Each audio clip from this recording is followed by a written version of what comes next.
The United States was the first nation to ever create nuclear weapons, and it is the only nation in history to have ever used nuclear weapons in armed conflict when it dropped atomic bombs on Hiroshima and Nagasaki during World War II. In addition, it carried out 1,054 nuclear tests before and during the duration of the Cold War, and it tested a large number of long-range nuclear weapons delivery systems.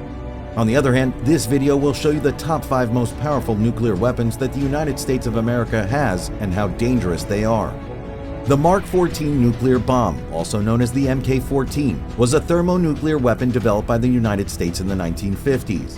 It was the first solid fuel stage hydrogen bomb ever created anywhere in the world. The United States only manufactured 5 of these bombs by the year 1954, using one of them in the Castle Union nuclear experiment that took place in April of that same year. These bombs were considered experimental weapons at the time. Using a non-radioactive isotope of lithium, the approximately 18-foot-long bomb was meant to be delivered by either B-36 or B-47 bombers due to its significant weight of 31,000 pounds. It used a parachute drop mechanism to reduce its descent to the ground, which enabled the bomber pilots to escape in safety before the explosion took place. A yield of 6.9 megatons was achieved with the successful detonation of the Mk-14 during the nuclear test conducted at Castle Union. However, the atomic weapon known as Fat Man that was detonated over Nagasaki in 1945 was roughly 328 times smaller than the Mk-14, but approximately 328 times more powerful. Later in the year, despite the fact that the Mk-14s performed well in testing, they were taken out of service because fission reactions contributed 5 megatons to the overall power of the weapon. As a consequence of this, the weapon was regarded as being very dirty. This term refers to the massive quantity of radiation that was released from the bomb after it was detonated. In response to this, by the year 1956, all 5 Mk-14s had been recycled and were being utilized in the construction of the bigger and more effective Mk-17 derivatives. The hydrogen bomb, also known as the Ivy Mike H-bomb, was a kind of thermonuclear weapon that was first exploded by the United States on Eniwetok Atoll on November 1, 1952. The bomb, which was designed by Richard Garwin, had a total length of 244 inches and a total weight of 82 tons. After being detonated, Ivy Mike generated a total yield of 10.4 megatons, which resulted in the creation of a fireball with a radius of 2.1 miles. The explosion was so intense and destructive that the mushroom cloud from the bomb reached a maximum height of 135,000 feet and reached an altitude of 56,000 feet in less than 90 seconds. It was stated that radioactive debris was falling approximately 56 kilometers distant from the detonation site, and radioactive fallout continued for many months after the explosion. Because of the bomb's extremely concentrated neutron flux, the explosion also formed 2 new elements surrounding the detonation site. These elements are known as einsteinium and fermium, and they came into being as a result of the explosion. Thus, Ivy Mike was roughly 472 times more powerful than Fat Man, which was the name of the bomb that exploded over Nagasaki in 1945. The United States military began mass production of hydrogen bombs in 1954 with the development of the Mark 17 nuclear weapon, which was also referred to as the Mk-17. In spite of the fact that it was discontinued in 1957, the Mk-17 was an extraordinarily powerful weapon that had a yield that was close to 12.5 megatons. The Mk-17 was famous for both its weight over 41,500 pounds and its length of over 7.52 meters. Therefore, between the years 1954 and 1955, approximately 200 Mark 17s were created, along with several modified B-36 bombers that were designed specifically for the characteristics of the bomb. A parachute with a length of 64 feet was also attached to the bomb.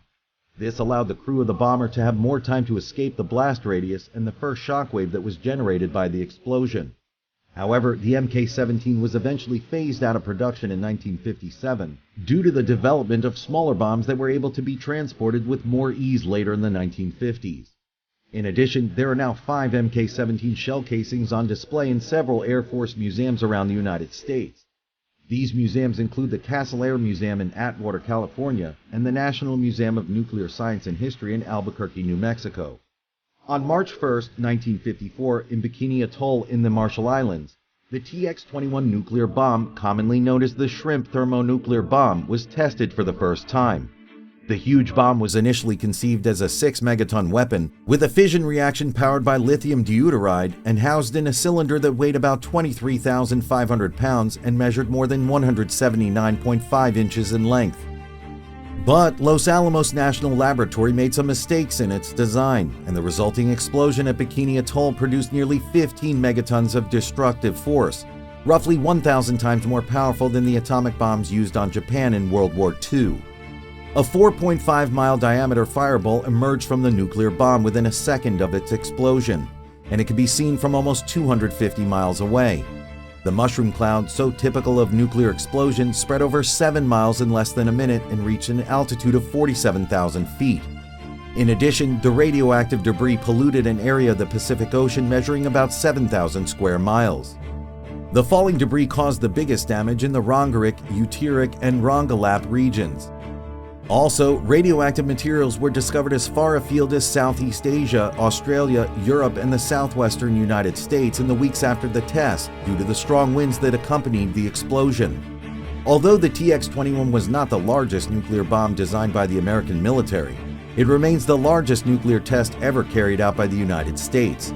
Thus, in the weeks that followed, thousands of people were affected by radiation sickness of varying degrees, leading to an international incident. The United States developed a 3-stage thermonuclear weapon called the B-41 nuclear bomb, which was also known as the Mk-41 at one point. The design of this weapon took place in the early 1960s. Upon explosion, it was predicted that the maximum yield of the weapon would create about 25 megatons of destructive force, which would make it the most powerful bomb the United States has ever built. The principal component of this reactor was deuterium-tritium, and its fuel supply was lithium-6 enriched deuteride.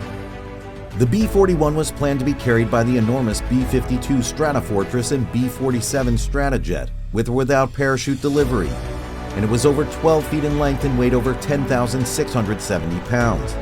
Between the years 1960 and 1962, the production of nearly 500 of these enormous bombs took place before the program was finally terminated in July 1976. Researchers contend that the B-41 was the most effective thermonuclear weapon ever designed in history, maintaining the highest yield-to-weight ratio of any weapon ever created. Thus, the yield of the B-41 was about 1,136 times more powerful than the atomic bombs that exploded in Japan during the Second World War. In other words, this means that the B-41 was capable of inflicting a greater amount of damage. Additionally, it is essential to point out that the B-83 is a thermonuclear gravity bomb with a variable yield that was developed by the United States in the late 1970s and put into service in 1983. And since October 25, 2011, it has held the title of the most powerful nuclear weapon in the arsenal of the United States of America. And that wraps things up. We appreciate you taking the time to watch this video. Please hit the subscribe button and we'll see you in the next one.